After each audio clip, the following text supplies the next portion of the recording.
ಈಗ ನಾವು ನಮ್ಮದೇ ಆದ ಒಂದು 3 ಆಫೀಸ್ಗಳಿಟ್ಟಿದ್ದೀವಿ. ಆ ಆಫೀಸಲ್ಲಿ ನಮ್ಮ ಅನುಯಾಯಿಗಳನ್ನಿಟ್ಟು ನಮ್ಮ ಅನುಯಾಯಿಗಳನ್ನ ಆಫೀಸಲ್ಲಿ ವರ್ಕ್ಮ್ಯಾನ್ಶಿಪ್ಪಿಗೆ ಇರ್ತೀವಿ.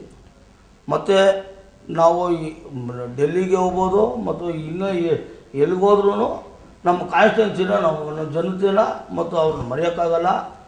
ಅವರು ಯಾವ ಸಮಯದಲ್ಲಿ ನಾವು ಬರ್ತೀವಿ ಅಂತ ಹೇಳಿದ್ರೆ ನಾವು ಒಂದು 100 ಜನ ಕಾರ್ಯಕರ್ತರಿಗೆ ಒಂದು ಮೆಸೇಜ್ ಕಳಿಸಿದ್ರೆ ಬಂದಿದ್ದಾರೆ ಇದೀವಿ ಅಂತ ಗೊತ್ತಾದರೆ ಅವರು ಶೂರಾಗಿ ಅಲ್ಲಿ ಬರ್ತಾರೆ.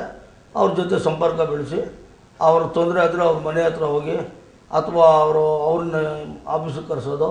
ಮತ್ತು ಏನು ತೊಂದರೆ ಇದೆಯೋ ಒಂದು ಕಾಯಿಲೆ ಕಸಾಲೆಗಳು ಮತ್ತು ಹಾಸ್ಪಿಟಲ್ದು ಮತ್ತು ಬೇರೆ ಬೇರೆ ಎಲ್ಲ ಇರ್ತವೆ, ಅವುಗಳನ್ನೆಲ್ಲ ಒಂದು ಲೆಟರ್ ಮೂಲಕ ಮತ್ತು ನಾವು ಖುದ್ದು ನಮ್ಮ PA ಕೈಯಲ್ಲಿ ಹೇಳ್ಕಳಿಸಿ ಎಲ್ಲ ಮಾಡಿಸ್ತೀವಿ.